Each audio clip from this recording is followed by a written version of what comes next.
নমস্কার। সুরলোকের পক্ষ থেকে আপনাদের সবাইকে স্বাগত। আমরা সবাই এক ত্রাস সঞ্চারী সময়ের মধ্যে দিয়ে চলেছি। বিশ্বময় অতিমারি যেন মরণের ধ্বজা বহন করে চলেছে। এই পরিস্থিতিতে আমাদের জীবন হয়েছে জটিল, উৎসব স্তিমিত, আনন্দ অস্তমিত। সেই সঙ্গে বইতে হচ্ছে বহু চেনা অচেনা বন্ধু প্রিয়জন বিচ্ছেদের বেদনা। স্মরণ করতে পারিনি 22শে শ্রাবণ। অবশ্যই রবীন্দ্রনাথ আমাদের জীবনে নিত্য স্মরণীয়। আজ আমাদের নিবেদন গুরুদেব রবীন্দ্রনাথের প্রথম সন্তান মাধুরীলতাকে নিয়ে একটি আলেখ্য, কবি কন্যা মাধুরীলতা। নিকট অতীতে হারানো প্রিয়জনদের উদ্দেশ্যে এই অনুষ্ঠানটি উৎসর্গ করা হচ্ছে। আমরা আশা রাখি পৃথিবী শান্ত হবে, সুস্থ হবে। আপনারা সবাই ভালো থাকবেন।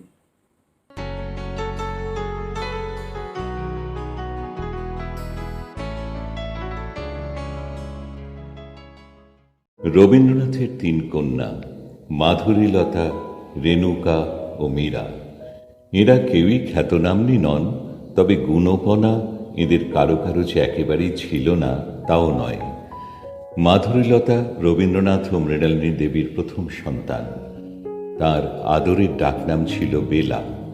সেই নামেই তিনি ঠাকুর পরিবারে ও রবীন্দ্র অনুরাগী মহলে সুপরিচিত।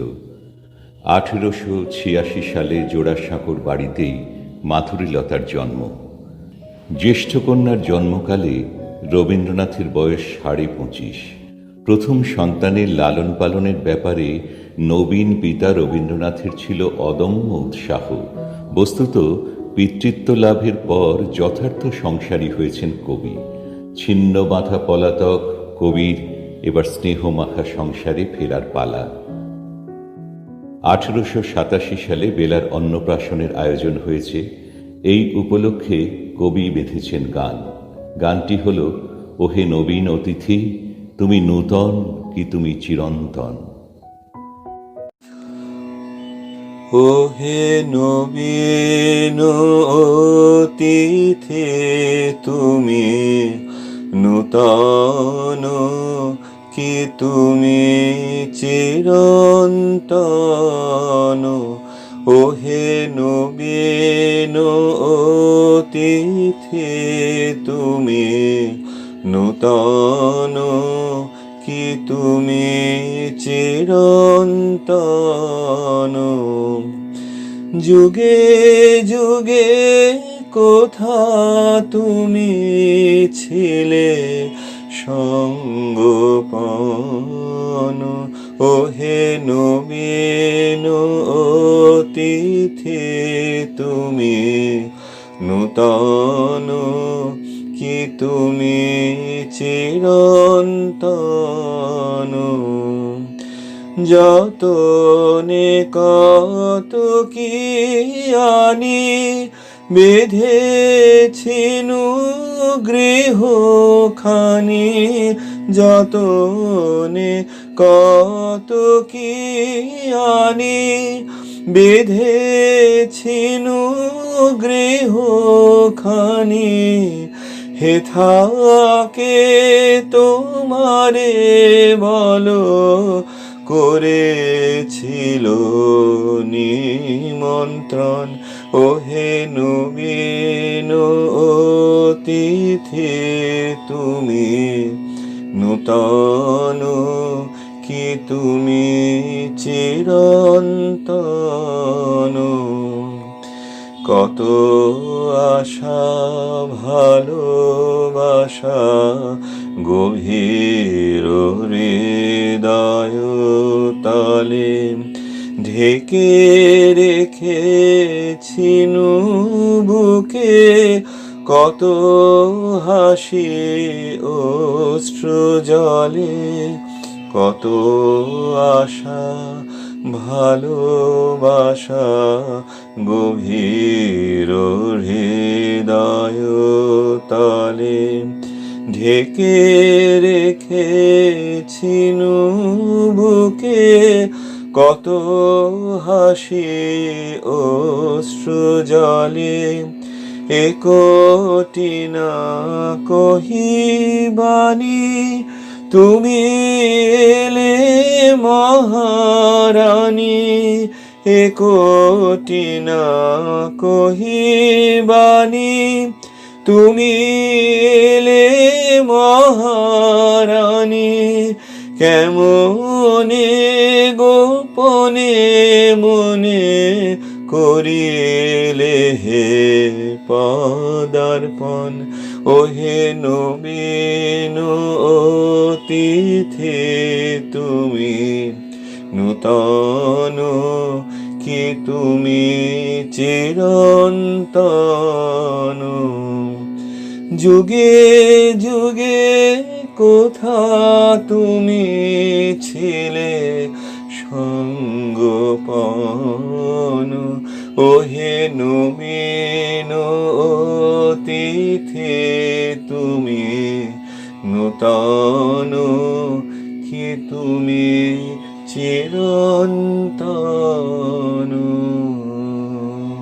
11 মাসের শিশুকন্যাকে নিয়ে রবীন্দ্রনাথ জ্যেষ্ঠা সহোদরা সৌদামিনী ও স্বর্ণকুমারী সহ সপরিবারে 1887 সেপ্টেম্বরে দার্জিলিং বেড়াতে যান। ফিরে এসে স্ত্রী কন্যাকে নিয়ে উত্তর ভারতের গাজীপুরে, সেখানেই সর্বপ্রথম একেবারে নিজস্ব সংসার পাতার অভিজ্ঞতা হয়েছে তার। বেলার যখন 2 বছর 1 মাস বয়স, তখন 1888 সালে তার বড় ভাই রথীন্দ্রের জন্ম। রবীন্দ্রনাথ তখন সাহিত্য চর্চা, অভিনয় ইত্যাদি নিয়ে ব্যস্ত। ইতিমধ্যে জোড়াসাঁকো বাড়ির হিসাবপত্র দেখার দায়িত্ব তার উপরে এসে পড়ে। সেই সঙ্গে শান্তিনিকেতন আশ্রমের অন্যতম ট্রাস্টিও নিযুক্ত হন তিনি। 1889 সাল থেকে দায়িত্ব পেলেন জমিদারি পরিদর্শনের। নভেম্বরের শেষে শিশু পুত্রকন্যা ও পত্নীকে নিয়ে জমিদারির কাজে শিলাইদহবাসী হলেন কবি। 1890 সালে রবীন্দ্রনাথ বন্ধু লোকেন্দ্রনাথ পালিতের সঙ্গে লন্ডন যাত্রী হন। বিলাতের পথে স্ত্রীকে লেখা চিঠিতে তার স্নেহবৎসল পিতৃ পরিচয় ধরা পড়েছে। জাহাজে ছোট ছোট মেয়েদের দেখে কবির মনে পড়েছে নিজের সন্তানদের।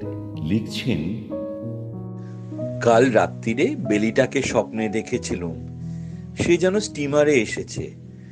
তাকে এমনই চমৎকার ভালো দেখাচ্ছে, সে আর কি বলবো। ইংল্যান্ড থেকে ফেরার পর আবার জমিদারি দেখাশোনার কাজে জড়িয়ে পড়েছেন তিনি। পৌঁছেছেন কালীগ্রাম পরগনার কাছারি পতিশনে। হাতে পড়েছে 4 বছর 3 মাস বয়সের মাধুরীলতার চিঠি। খুশিতে বিহ্বল হয়ে স্ত্রীকে লিখছেন, আমার মিষ্টি বেলুড়ানুর চিঠি পেয়ে তখনই বাড়ি চলে যেতে ইচ্ছা করছিল। আমার জন্য তার আবার মন কেমন করে, তার তো ওই একটুখানি মন, তার আবার কি হবে।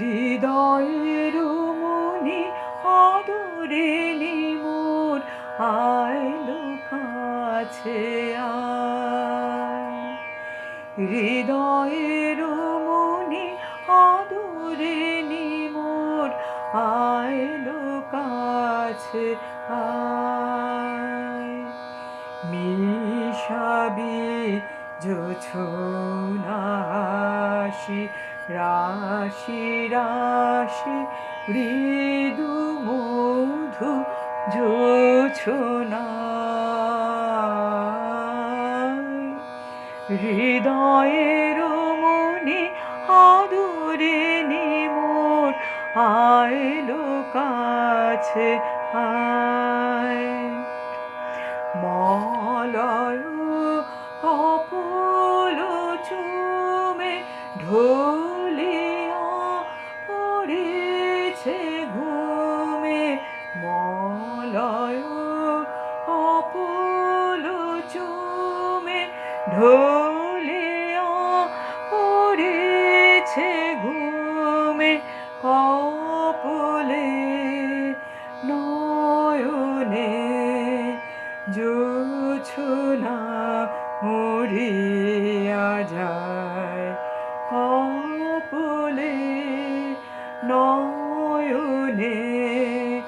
জোছনা মুড়িয়া যায়, যমুনা লহরী গুলি চরণে কাঁদিতে চায়, যমুনা লহরী গুলি চরণে কাঁদিতে চায়, হৃদয়ের মনি আদরিণী মোর আইলো কাছে আয়, হৃদয়ের মনি আদরিণী মোর আইলো কাছে আয়, আইলো কাছে আয়, আইলো কাছে আয়। এরপর ঘটনাস্থল শান্তিনিকেতন। 1892 মে মাসে রবীন্দ্রনাথ সপরিবারে সেখানে অবকাশ যাপনে গেছেন। ইতিমধ্যে 1891 সালের জানুয়ারি মাসে বেলার আরেক বোনের জন্ম হয়েছে। সেই 1 বছর 4 মাসের রেণুকাও আছে সেই দলে। সেকালের জনবিরল শান্তিনিকেতনের পরিবেশে কবি যেন আরও কাছে পেয়েছেন পুত্রকন্যাদের, লক্ষ্য করেছেন তাঁদের আচরণ, কথাবার্তা, এমনকি স্বভাব বৈচিত্র্য। সবচেয়ে আকৃষ্ট হয়েছেন বেলার স্নেহময় দয়ার্দ্র হৃদয়ের পরিচয় পেয়ে। বেলার ওই স্নেহময়ী রূপ কবি ধরে রেখেছেন সমকালে 1892 অক্টোবরে রচিত যেতে নাহি দিব এই কবিতায়। দুয়ারে প্রস্তুত গাড়ি, বেলা দ্বীপ প্রহর, হেমন্ত রৌদ্রকমে হতেছে প্রখর, গিয়েছে আশ্বিন, পূজার ছুটির শেষে ফিরে যেতে হবে আজি বহুদূর দেশে। সেই কর্মস্থানে ভৃত্যগণ ব্যস্ত হয়ে বাঁধিছে জিনিসপত্র দড়াদড়ি লয়ে, হাঁকাহাঁকি ডাকাডাকি এ ঘরে ও ঘরে, ঘরের গৃহিণী চক্ষু ছলছল করে, বেথিছে বক্ষের কাছে পাষাণের ভার, তবুও সময় তার নাহি কাঁদিবার একদণ্ড তরে। বাহিরে দ্বারের কাছে বসি অন্য মন, কন্যা মোর 4 বছরের, এতক্ষণ অন্য দিনে হয়ে যেত স্নান সমাপন। শ্রান্ত দেহে এবে বাহিরের দ্বারপ্রান্তে কি জানি কি ভেবে চুপি চাপি বসেছিল। কহিনু যখন, মা গো আসি, সে কহিল বিষণ্ণ নয়ন ম্লান মুখে, যেতে আমি দেব না তোমায়। যেখানে আছিল বসে রহিল সেথায়, ধরিল না বাহু মোর, রুধিল না দ্বার, শুধু নিজ হৃদয়ের স্নেহ অধিকার প্রচারিল, যেতে আমি দিব না তোমায়। তবুও সময় হলো শেষ, তবু হায় যেতে দিতে হলো। আমার 5 বছর বয়সের ছোট মেয়ে মিনি এক দণ্ড কথা না কহিয়া থাকিতে পারে না। পৃথিবীতে জন্মগ্রহণ করিয়া ভাষা শিক্ষা করিতে সে কেবল 1 বৎসরকাল ব্যয় করিয়াছিল। তাহার পর হইতে যতক্ষণ সে জাগিয়া থাকে, এক মুহূর্ত মৌনভাবে নষ্ট করে না। তাহার মা অনেক সময় ধমক দিয়া তাহার মুখ বন্ধ করিয়া দেয়, কিন্তু আমি তাহা পারি না। মিনি চুপ করিয়া থাকিলে এমনই অস্বাভাবিক দেখিতে হয় যে সে আমার বেশিক্ষণ সহ্য হয় না। এই জন্য আমার সাথে তাহার কথোপকথনটা কিছু উৎসাহের সহিত চলে। সকালবেলায় আমার নভেলের 7 পরিচ্ছেদে হাত দিয়াছি, এমন সময় মিনি আসিয়াই আরম্ভ করিয়া দিল। বাবা, রামদয়াল দরওয়ান কাককে কাউয়া বলছিল, সে কিচ্ছু জানে না। না, আমি পৃথিবীতে ভাষার বিভিন্নতা সম্বন্ধে তাহাকে জ্ঞান দান করিতে প্রবৃত্ত হইবার পূর্বেই সে দ্বিতীয় প্রসঙ্গে উপনীত হইল। দেখো বাবা, ভোলা বলছিল আকাশে হাতে সুর দিয়ে জল ফেলে, তাই বৃষ্টি হয়। মা গো, ভোলা এত মিছিমিছি বকতে পারে? কেবলই বকে, দিন রাত বকে। এ সম্বন্ধে আমার মতামতের জন্য কিছুমাত্র অপেক্ষা না করিয়া হঠাৎ জিজ্ঞাসা করিয়া বসিল, বাবা, মা তোমার কে হয়? মনে মনে কহিলাম, শ্যালিকা। মুখে কহিলাম, মিনি, তুই ভোলার সঙ্গে খেলা করগে যা, আমার এখন কাজ আছে। সে তখন আমার লিখিবার টেবিলের পাশে আমার পায়ের কাছে বসিয়া নিজের দুই হাঁটু এবং হাত লইয়া অতি দ্রুত উচ্চারণে আগডুম বাগডুম খেলিতে আরম্ভ করিয়া দিল। আমার ঘর পথের ধারে। হঠাৎ মিনি আগডুম বাগডুম খেলা রাখিয়া জানালার ধারে ছুটিয়া গেল এবং চিৎকার করিয়া ডাকিতে লাগিল, কাবুলিওয়ালা, ও কাবুলিওয়ালা! মিনির চিৎকারে যেমনি কাবুলিওয়ালা হাসিয়া মুখ ফিরাইল এবং আমাদের বাড়ির দিকে আসিতে লাগিল, অমনি সে ঊর্ধ্বশ্বাসে অন্তঃপুরে দৌড় দিল। তাহার আর চিহ্ন দেখিতে পাওয়া গেল না। কিছুদিন পরে একদিন সকালবেলায় আবশ্যকবশত বাড়ি হইতে বাহির হইবার সময় দেখি আমার দুহিতাটি দ্বারের সমীপস্থ বেঞ্চির ওপর বসিয়া অনর্গল কথা কহিয়া যাইতেছে এবং কাবুলিওয়ালা তাহার পদতলে বসিয়া সহাস্য মুখে শুনিতেছে এবং মধ্যে মধ্যে প্রসঙ্গক্রমে নিজের মতামত দোআঁশলা বাংলায় ব্যক্ত করিতেছে। মিনির পঞ্চবর্ষীয় জীবনের অভিজ্ঞতায় বাবা ছাড়া এমন ধৈর্যবান শ্রোতা সে কখনো পায় নাই। আবার দেখি তাহার ক্ষুদ্র আঁচল বাদাম কিশমিশে পরিপূর্ণ। আমি কাবুলিওয়ালাকে কহিলাম, উহাকে এসব কেন দিয়াছ? অমন আর দিও না। সংবাদ পাইলাম কাবুলিওয়ালা সহিত মিনির এই যে দ্বিতীয় সাক্ষাৎ, তাহা নহে। ইতিমধ্যে সে প্রায় প্রত্যহ আসিয়া পেস্তা বাদাম ঘুষ দিয়া মিনির ক্ষুদ্র লুব্ধ হৃদয়টুকু অনেকটা অধিকার করিয়া লইয়াছে। দেখিলাম এই দুই বন্ধুর মধ্যে গুটিকটক বাঁধা কথা এবং ঠাট্টা প্রচলিত আছে। যথা, রহমতকে দেখিবা মাত্র আমার কন্যা হাসিতে হাসিতে জিজ্ঞাসা করিত, কাবুলিওয়ালা, ও কাবুলিওয়ালা, তোমারও ঝুলির ভেতর কি? রহমত একটা অনাবশ্যক চন্দ্রবিন্দু যোগ করিয়া হাসিতে হাসিতে উত্তর দিত, হাতি। এই পরিহাসে উভয়েই বেশ একটু কৌতুক অনুভব করিত এবং শরৎকালের প্রভাতে একটি বয়স্ক এবং একটি অপ্রাপ্ত বয়স্ক শিশুর সরল হাস্য দেখিয়া আমারও বেশ লাগিত। এই শিশুকন্যা যে কবির আদরিণী কন্যা মাধুরীলতা, তা নিঃসন্দেহে বলা যায়। প্রায় একই সময়ে লিখিত কাবুলিওয়ালা গল্পের মিনি যে তাঁর বড় মেয়ের আদর্শে রচিত, স্বয়ং রবীন্দ্রনাথ বহুকাল পরে 1931 সালের চিঠিতে হেমন্তবালা দেবীকে জানিয়েছেন, সমগ্র বিশ্ব জুড়ে সকল পিতৃহৃদয় একইভাবে আন্দোলিত হয় বাৎসল্য রসে।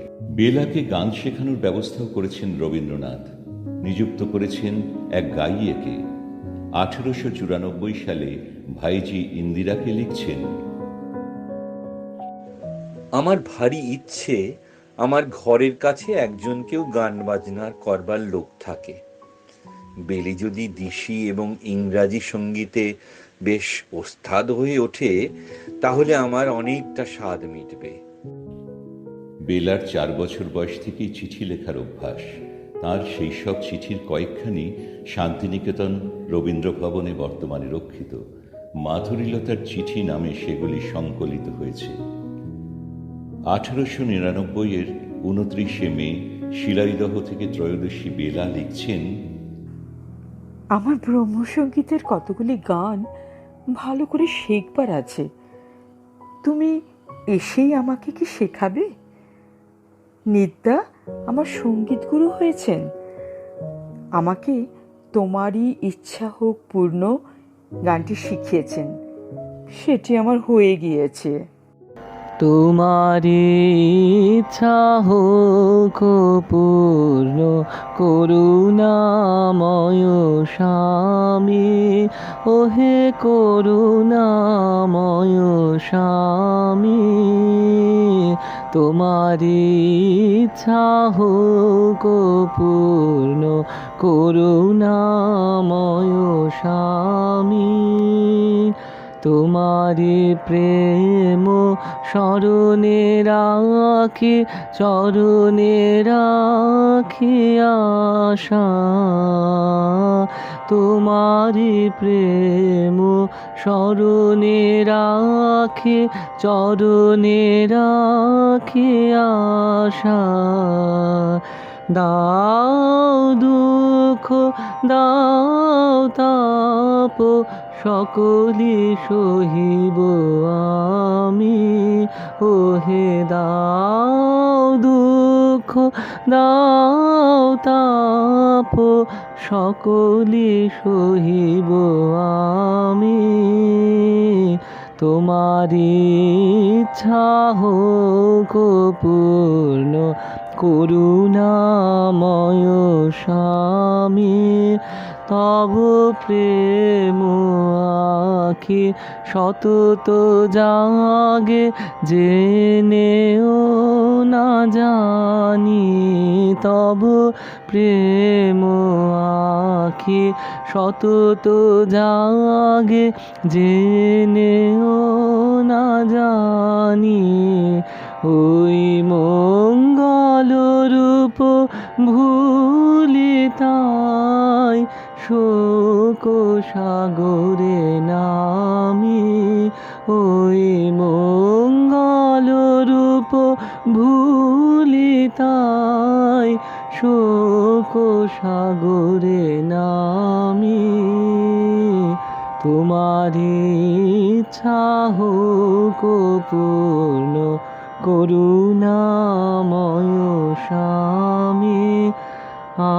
আনন্দময় তোমার বিশ্ব, শোভা সুখপূর্ণ। আনন্দময় তোমার বিশ্ব, শোভা সুখপূর্ণ। আমি আপন দোষে দুঃখ পাই, বাসনায় অনুগামী। আমি আপন দোষে দুঃখ পাই, বাসনায় অনুগামী। মোহবন্ধ ছিন্ন করো কঠিন আঘাতে, মোহবন্ধ ছিন্ন করো কঠিন আঘাতে। অশ্রু সলিল ধৌত হৃদয়ে, থাকো দিবস জামি।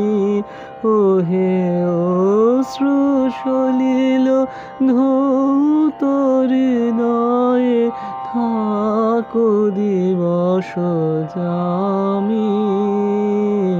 তোমারি ইচ্ছা হোক পূর্ণ, করুণাময় স্বামী। ওহে করুণাময় স্বামী। তোমারি ইচ্ছা হোক পূর্ণ, করুণাময় স্বামী। 1900 সালে মে মাস নাগাদ রবীন্দ্রনাথের মনে প্রথম বেলার বিবাহের ভাবনা জাগে। শুরু হয় পাত্র খোঁজার পালা। কবি বিহারীলাল চক্রবর্তীর তৃতীয় পুত্র শরৎ কুমারকে কবিবন্ধু প্রিয়নাথ সেন নির্বাচিত করেন। শরৎ কুমার কলকাতা বিশ্ববিদ্যালয়ের কৃতী ছাত্র, আইন ব্যবসায় যথেষ্ট খ্যাতিপ্রাপ্ত। তবে এরকম সুপ্রতিষ্ঠিত পাত্রকে জামাতা রূপে নির্বাচন করতে গিয়ে যথেষ্ট বেগ পেতে হয় রবীন্দ্রনাথকে। পণের দাবি মেটানোর ব্যাপারে বেশ বিব্রত হন তিনি। সেই বছর 15ই জুন বেলার বিবাহ হয়।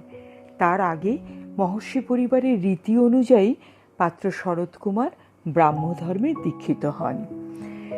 বেলার বিয়ের 1 মাস পরে রবীন্দ্রনাথ স্বয়ং মেয়েকে জামাইয়ের কর্মস্থল মুজফ্ফরপুর পৌঁছতে যান। কলকাতার সবচেয়ে অভিজাত ও বিখ্যাত জোড়াসাঁকো বাড়ির পরিমণ্ডল থেকে তৎকালীন মুজফ্ফরপুরের কতই না পার্থক্য। সম্পূর্ণ অচেনা অজানা সেই মফস্বলের নারী পুরুষের সঙ্গে মানিয়ে নেওয়া দুরূহ, সন্দেহ নেই। কিন্তু শিলাইদহের নিভৃত নির্জন পল্লী জীবনে ভিন্ন প্রকৃতির পরিবেশে অভ্যস্ত বেলার পক্ষে তা মোটেই কঠিন হয়নি। স্বভাব গুণে খাপ খাওয়াতে পেরেছিলেন অক্লেশে। শেষ পর্যন্ত তার কাজকর্ম ও ব্যবহারে সকলেই আকৃষ্ট হয়েছেন, মুগ্ধ হয়েছেন তার আতিথেয়তায়, তার সামাজিকতায়। মুজফ্ফরপুর সংসার পাতার কয়েকদিনের মধ্যেই বেলাকে তার ছোট বোন রবীন্দ্রনাথের দ্বিতীয়া কন্যা রেণুকার বা রানীর বিয়েতে যোগ দিতে কলকাতায় আসতে হয়।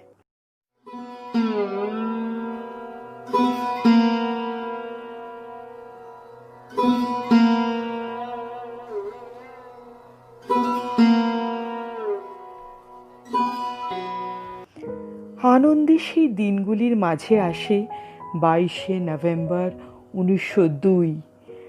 মা মৃণালিনী দেবী প্রয়াত হন। শোকে বিহ্বল কবি পরিবার আশ্রয় নিলেন শান্তিনিকেতনে। মাধুরীলতা ফিরে এলেন স্বামী গৃহে। ভালো তুমি বেসেছিলে এই শ্যাম ধরা, তোমার হাসিটি ছিল বড় সুখে ভরা। মিলি নিখিলের স্রোতে জেনেছিলে খুশি হতে, হৃদয়টি ছিল তাই হৃদয় প্রাণহরা। তোমার আপন ছিল এই শ্যাম ধরা, আজি উদাস মাঠে আকাশ বাহিয়া, তোমার নয়ন যেন ফিরিছে চাহিয়া। তোমার সে ভালো লাগা মোর চোখে আঁকি, আমার নয়নে তব দৃষ্টি গেছো রাখি। আজি আমি একা একা দেখি দুজনের দেখা, তুমি করিতেছ ভোগ মোর মনে থাকি। আমার তারায় তব মুগ্ধ দৃষ্টি আঁকি। আমার জীবনে তুমি বাঁচো, ওগো বাঁচো, তোমার কামনা মোর চিত্ত দিয়ে যাচো। যেন আমি বুঝি মনে অতিশয় সঙ্গোপনে, তুমি আজি মোর মাঝে আমি হয়ে আছো। আমারই জীবনে তুমি বাঁচো, ওগো বাঁচো। অল্প লইয়া থাকে তাই মোর যাহা যায় তাহা যায়। অল্প লইয়া থাকে তাই মোর যাহা যায় তাহা যায়। কণাটুকু যদি হারায় তালয়ে প্রাণ করে হায় হায়। অল্প লইয়া থাকে তাই মোর যাহা যায় তাহা যায়। নদী তট সম কেবলি বৃথায় প্রবাহ করি রাখিবারে চাই। নদী তট সম কেবলি বৃথায় প্রবাহ করি রাখিবারে চাই। একে একে বুকে আঘাত করিয়া ঢেউগুলি কোথা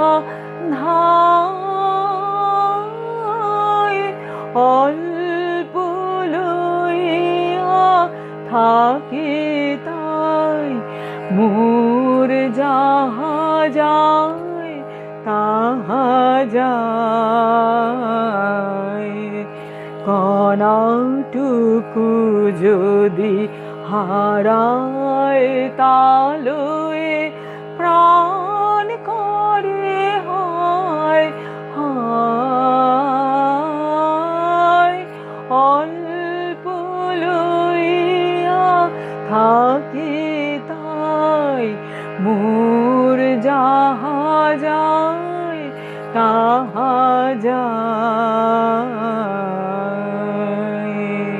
যাহা যায় আর যাহা কিছু থাকে সব যদি দিই সপিয়া তোমাকে তবে নাহি ক্ষয় সবই জেগে রয় তব মহা মহিমা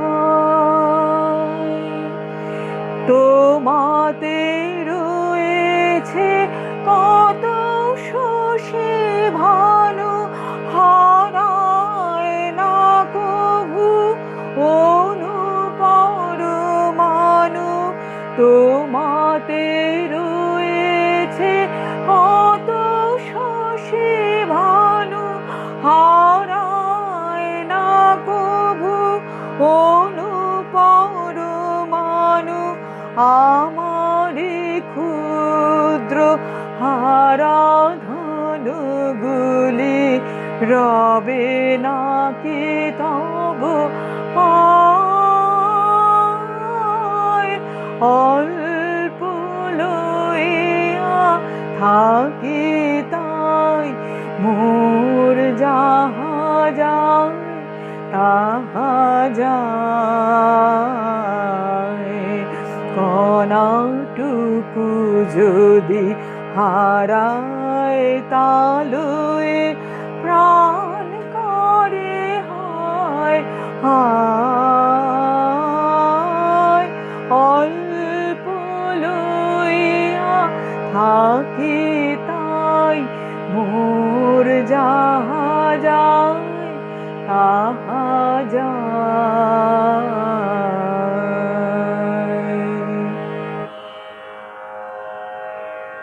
কিন্তু আবার শোকের আঘাত নেমে এসেছে।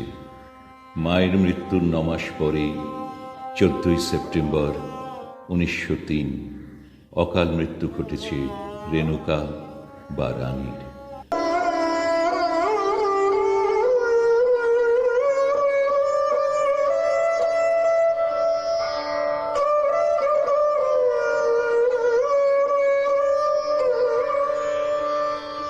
ঘনিষ্ঠ বান্ধবী অনুরূপা দেবী লিখছেন, যে মায়ের কথা মাধুরীর বলিয়া শেষ হইত না তার সম্বন্ধে সে প্রায় নীরব।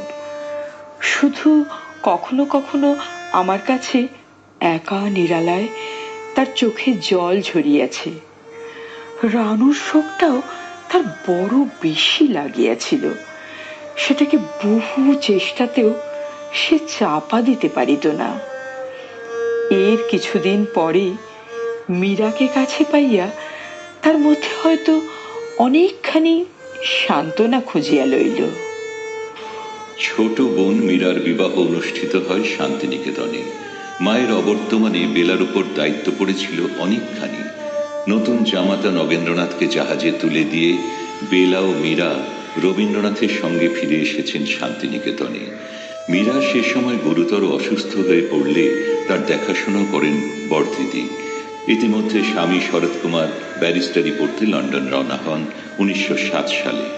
স্বামীর বিলাত যাত্রার মাসখানেক পর বেলা মুজফ্ফরপুর ফিরে যান। ইতিমধ্যে পুজোর ছুটিতে ছোট ভাই সোমেন্দ্র মুঙ্গেরে বেড়াতে গিয়ে কলেরায় আক্রান্ত হয়ে মারা যান।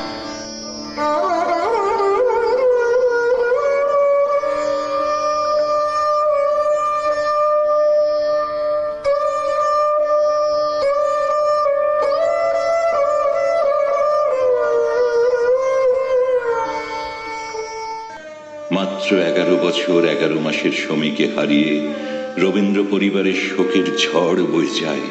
শোকের আঘাতে মাধুরীলতা অসুস্থ হয়ে পড়েন। সুস্থ হওয়ার পর মীরাকে নিয়ে চলে যান শিলাইদহে বাবাকে সঙ্গ দেবার উদ্দেশ্যে। প্রকৃতির শুশ্রূষা ও সান্নিধ্য লাভের আশায় তখন সেখানে আশ্রয় নিয়েছেন পুত্র শোকাতুর রবীন্দ্রনাথ। বান্ধবী অনুরূপা দেবীকে মাধুরীলতা লিখছেন, দুঃখ না পেলে মন পরিপূর্ণতা লাভ করে না, হৃদয় সরস হয় না। এরকম কঠিনভাবে মনটা নাড়া না পেলে হয়তো কখনো মন জাগতো না, কোনো জিনিস বিশেষভাবে দেখতে শিখতো না। এই যে সুদীর্ঘকাল জীবন মৃত্যুর মাঝখানে আন্দোলিত ছিলুম, এই সময় আত্মাতে মনেতে যে ঘনিষ্ঠতা হয়েছে, এতেই চেতনা লাভ করেছি, প্রাণে নব বল পেয়েছি, জীবনের কিছু সামান্য সার্থকতা হয়েছে। সমগ্র চিঠিখানিতে যেন রবীন্দ্রনাথের কণ্ঠস্বর শোনা যায়। পিতার কাছেই দুঃখকে মৃত্যুকে জয় করার দীক্ষা হয়েছে মাধুরীলতারও। আমার ঘরে আপনার করে গৃহদীপ খানি জালো হে, সব দুঃখ শোক সার্থক হোক, লোভিয়া তোমারি আলো হে। আমার ঘরে আপনার করে গৃহদীপ খানি জালো হে, কোনে কোনে যত লুকানো আধার মিলাবে ধন্য হয়ে, তোমারি পুণ্য আলোকে বসিয়া সবারই বাসিব ভালো হে। আমার ঘরে আপনার করে গৃহদীপ খানি জালো হে, পরশমণির প্রদীপ তোমার অচপল তার জ্যোতি, সোনা করে লবে পলকে আমার সকল কলঙ্ক কালো। আমি যত দীপ জ্বালিয়াছি তাহে শুধু জ্বালা শুধু কালি, আমার ঘরের দুয়ারে শিয়ারে তোমারি কিরণ ঢালো হে। আমার ঘরে আপনার করে গৃহদীপ খানি জালো হে, সব দুঃখ শোক সার্থক হোক, লোভিয়া তোমারি আলো হে। আমার ঘরে আপনার করে গৃহদীপ খানি জালো হে। এর কিছু পরে বাবার সঙ্গে শান্তিনিকেতনে ফিরে ব্রহ্মচর্যাশ্রমের ছোট ছেলেদের পড়ানোর দায়িত্ব নিয়েছেন বেলা। রবীন্দ্রনাথ তখন তাকে গল্প লেখার উৎসাহ দিয়েছেন। কিছু গল্প সৎপাত্র, মাতা শত্রু, মামা ভাগ্নি, দ্বীপনিবাস, সুরো, অনাত্রিতা, চোর প্রভৃতি গল্প নবপর্যায় বঙ্গদর্শন, ভারতী, প্রবাসী, সবুজপত্র পত্রিকায় প্রকাশিতও হয়েছে। 1909 সালের এপ্রিলে মাধুরীলতার স্বামী বিলেত থেকে ব্যারিস্টার হয়ে ফিরেছেন। কবির ইচ্ছানুযায়ী জোড়াসাঁকো লালবাড়িতে বাস করে শরৎকুমার কলকাতা হাইকোর্ট ব্যারিস্টারিতে যোগ দিয়েছেন। ফলে বেলাকে সেখানেই সংসার পাততে হয়। রবীন্দ্রনাথ সম্ভবত সংসার জীবনে নিঃসঙ্গতা কাটানো এবং কিছুটা গৃহসুখের স্বাদ পাবার জন্যই জামাই মেয়েকে কাছে রাখতে চেয়েছেন। শরৎকুমার কিছুদিন পর বেলাকে নিয়ে জোড়াসাঁকো ছেড়ে চলে যান। বাস করতে থাকেন এন্টালিতে, একটি ভাড়া বাড়িতে। ইতিমধ্যে অন্তঃসত্ত্বা হয়েছেন বেলা, কিন্তু দুর্ভাগ্যবশত শিশুটির অকাল মৃত্যু ঘটে। 1917 সালের জুন মাসে অসুস্থ হয়ে পড়েছেন মাধুরীলতা। প্রথমে খুসখুসে জ্বর, পরে ধরা পড়েছে ক্ষয় বা যক্ষা রোগ। রবীন্দ্রনাথ আর পারেননি নিজেকে দূরে সরিয়ে রাখতে। অভিমানিনী কন্যার রোগশয্যার পাশে এসে দাঁড়িয়েছেন তিনি। তার জীবনে আবার ঘনিয়ে এসেছে দুঃখের আধার রাত্রি। মেয়ের কাছাকাছি থেকেই নিমগ্ন থেকেছেন পলাতকা কাব্যের গল্প কবিতা রচনায়। রবীন্দ্র জীবনীকার প্রভাত কুমার মুখোপাধ্যায় বলেছেন, পলাতকা কাব্যের গল্পের মধ্যে কবির অবচেতন মনের রুদ্ধ বাণী হঠাৎ হঠাৎ প্রকাশ পাইয়াছে। তাহার জ্যেষ্ঠ কন্যা মৃত্যুশয্যায়, তাহার নিঃসন্তান জীবনের ব্যর্থতা ও পরিণাম কবির মনে বহু রেখা টানিয়াছিল। সে আজ পলাতকার পথে। রোগিণীর রুদ্ধ মনের কথা তাই কোনো কোনো কবিতায় আপনি উছলিয়া উঠিয়াছে। দশের ইচ্ছা বোঝাই করা এই জীবনটা টেনে টেনে শেষে পৌঁছিল আজ পথের প্রান্তে এসে। সুখের দুঃখের কথা একটুখানি ভাবব এমন সময় ছিল কোথা? এই জীবনটা ভালো কিংবা মন্দ কিংবা যা হোক একটা কিছু, সে কথাটা বুঝবো কখন, দেখব কখন ভেবে আগু পিছু। একটানা এক ক্লান্ত সুরে কাজের চাকা চলছে ঘুরে ঘুরে। 22 বছর রয়েছি সেই এক চাকাতেই বাঁধা, পাকের ঘুরে আধা। জানি নাই তো আমি যে কি, জানি নাই এ বৃহৎ বসুন্ধরা কি অর্থে যে ভরা। শুনি নাই তো মানুষের কি বাণী মহাকালের বীণায় বাজে। আমি কেবল জানি রাধার পরে খাওয়া, আবার খাওয়ার পরে রাধা। 22 বছর এক চাকাতেই বাঁধা। প্রথম আমার জীবনে এই 22 বছর পরে বসন্তকাল এসেছে মোর ঘরে। জানলা দিয়ে চেয়ে আকাশ পানে আনন্দে আজ ক্ষণে ক্ষণে জেগে উঠছে প্রাণে। আমি নারী, আমি মহীয়সী, আমার সুরে সুর বেঁধেছে জ্যোৎস্না বিনায় নিদ্রাবিহীন শশী। আমি নইলে মিথ্যা হতো সন্ধ্যা তারা ওঠা, মিথ্যা হতো কাননে ফুল ফোটা।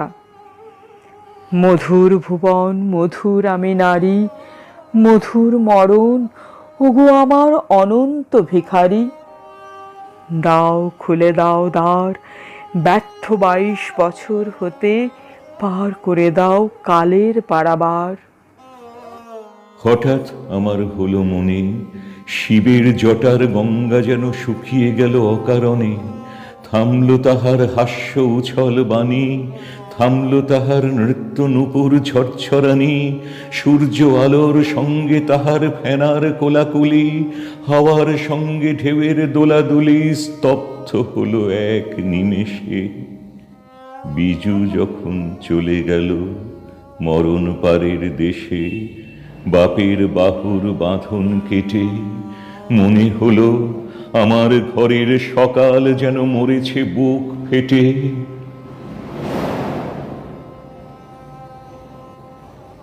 ভোর না হতে রাতি, সেদিন যখন বিজু গেল ছেড়ে খেলা, ছেড়ে খেলার সাথী, মনে হলো এতদিনে বুড়ো বয়সখানা পুরল 16 আনা। কাজের ব্যাঘাত হবে না আর কোনো মতে, চলব এবার প্রবীণতার পাকা পথে, লক্ষ্য করে বৈতরণীর ঘাট। গম্ভীরতার স্তম্ভিত ভার বহন করে প্রাণটা হবে কাঠ। সময় নষ্ট হবে না আর দিনে রাতে, দৌড়বে মন লেখার খাতার শুকনো পাতে পাতে। বৈঠকেতে চলবে আলোচনা, কেবল সৎ পরামর্শ, কেবলই সদ বিবেচনা।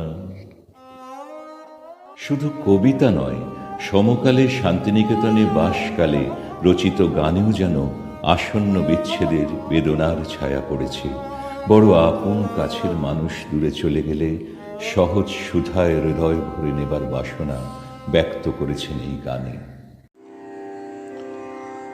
পাত্রখানা যায় যদি যা, ভেঙে চুরে আছে অঞ্জলি মোর, আছে অঞ্জলি মোর। প্রসাদ দিয়ে দাও না পুরে, দাও দাও না পুরে। পাত্রখানা যায় যদি যাক, ভেঙে চুরে সহজ সুখের সুধা তার মূল্য তো নাই। সহজ সুখের সুধা তাহার মূল্য তো নাই। ছাড়া ছড়ি যায় সে যে ওই যেখানে চাই, বড় আপন কাছের জিনিস রইল দূরে। হৃদয় আমার সহজ সুধায় দাও না পুরে, দাও দাও না পুরে। পাত্রখানা যায় যদি যাক, ভেঙে চুরে বারে বারে চাইব না, চাইব না আর মিথ্যা টানে ভাঙন ধরা, আধার করা পিছন পানে। বারে বারে চাইব না, চাইব না আর মিথ্যা টানে ভাঙন ধরা, আধার করা পিছন পানে।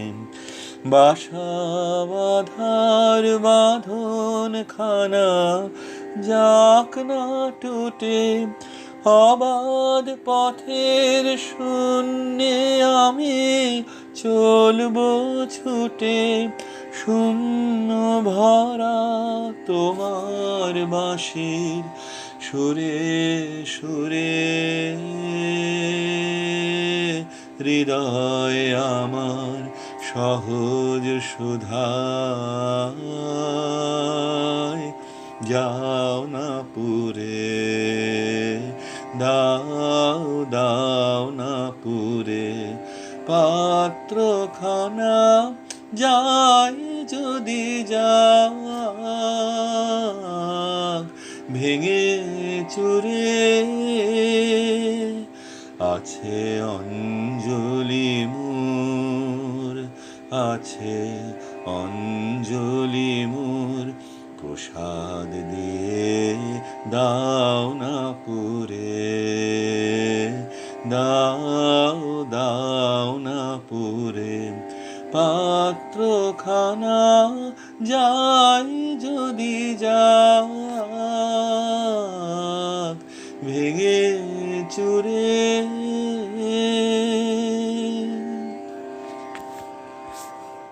শান্তিনিকেতন থেকে পুত্র রথীন্দ্রকে অসহায় পিতা লিখছেন, কাল থেকেই কলকাতায় যাবার জন্য মনটা দ্বিধা করছে। কিন্তু আজকাল আমার হৃদয় ভারী দুর্বল আছে। জানি বেলার যাবার সময় হয়েছে। আমি গিয়ে তার মুখের দিকে তাকাতে পারি এমন শক্তি আমার নেই। আমি এইখানে থেকে বেলার জন্যে যাত্রাকালের কল্যাণ কামনা করছি। জানি আমার আর কিছু করবার নেই।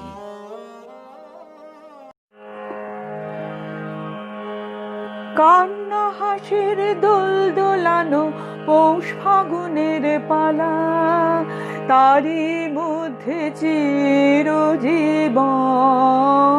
বইব গানের ডালা। এই কি তোমার খুশি,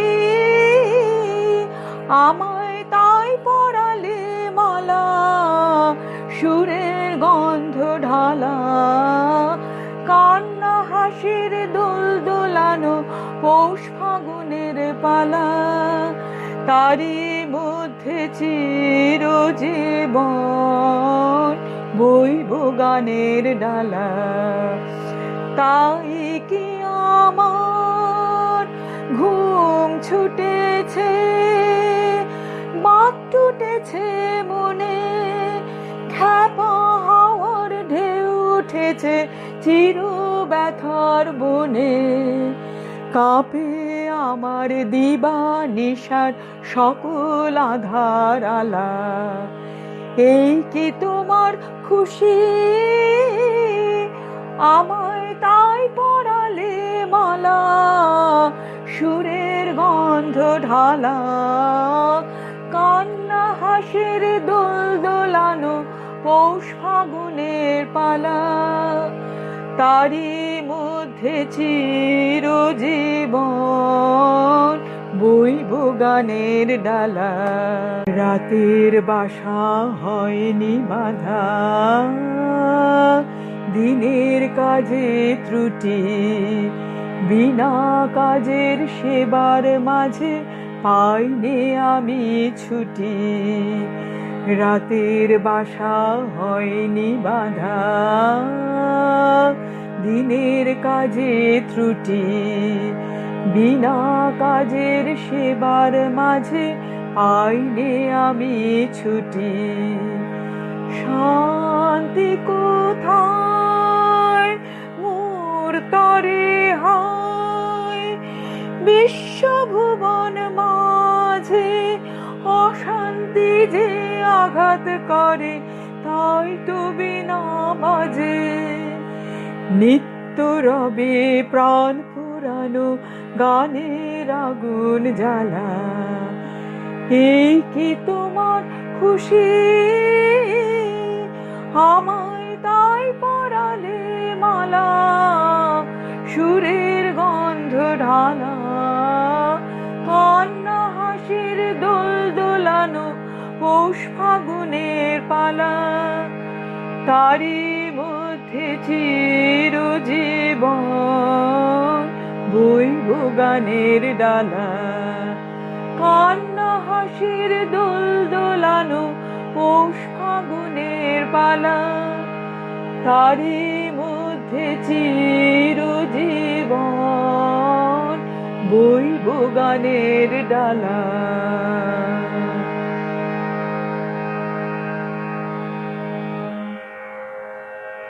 অবশেষে 16ই মে 1918 কবিকন্যা মাধুরীলতা চিরনিদ্রা লাভ করলেন।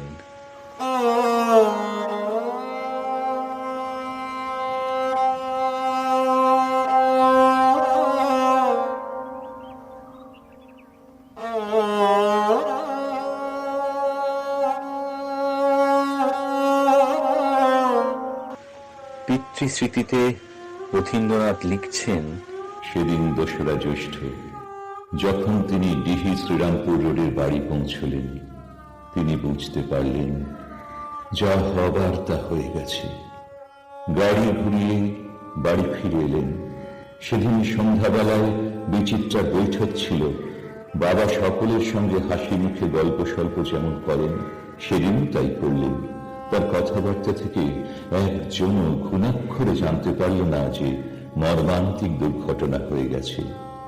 মনের কি অবস্থা নিয়ে বাবা তাঁদের সঙ্গে সদালাপ করেছেন। এই নিদারুণ শোকে শূন্যতাকে ভরার আকাঙ্ক্ষা রূপায়িত হয়েছে পলাতকার শেষ প্রতিষ্ঠা কবিতায়। এই কথা সদা শুনি, গেছে চলে, গেছে চলে, তবু রাখি বলে বলো না সে নাই। সে কথাটা মিথ্যা, তাই কিছুতেই সহে না যে মরণে গিয়ে বাজে। মানুষের কাছে যাওয়া আসা ভাগ হয়ে আছে, তাই তার ভাষা বহে শুধু আধখানা আশা। আমি চাই সেইখানে মিলাইতে প্রাণ, যে সমুদ্রে আছে নাই, পূর্ণ হয়ে রয়েছে সমান। কেন রে দুয়ারটুকু পার হতে সংশয়, ও তোর পার হতে সংশয়। কেন রে দুয়ারটুকু পার হতে সংশয়, ও তোর পার হতে সংশয়। জয় অজানার জয়, এইদিকে তোর ভরসা যত, ওই দিকে তোর ভয়। কেন ওই দিকে তোর ভয়? জয় অজানার জয়। কেন রে দুয়ারটুকু পার হতে সংশয়, ও তোর পার হতে সংশয়। জয় অজানার জয়। জানা সোনার বাসা বেঁধে কাটলো তো দিন হেসে কেঁদে। জানা সোনার বাসা বেঁধে কাটলো তো দিন হেসে কেঁদে। এই কোণেতে আনা গোনা নয় কিছুতেই নয়, নয় কিছুতেই নয়। জয় অজানার জয়। কেন রে দুয়ারটুকু পার হতে সংশয়, ও তোর পার হতে সংশয়। জয় অজানার জয়। মরণকে তুই পর করেছিস ভাই, জীবন যে তোর তুচ্ছ হলো তাই। মরণকে তুই পর করেছিস ভাই, জীবন যে তোর তুচ্ছ হলো তাই। দুদিন দিয়ে ঘেরা ঘরে তাইতে যদি এতই ধরে। দুদিন দিয়ে ঘেরা ঘরে তাইতে যদি এতই ধরে। চিরদিনের আবাসখানা সেই কি শূন্যময়, সেই কি শূন্যময়। জয় অজানার জয়। কেন রে দুয়ারটুকু পার হতে সংশয়, ও তোর পার হতে সংশয়। জয় অজানার জয়। কেন রে দুয়ারটুকু পার হতে সংশয়, ও তোর পার হতে সংশয়। জয় অজানার জয়।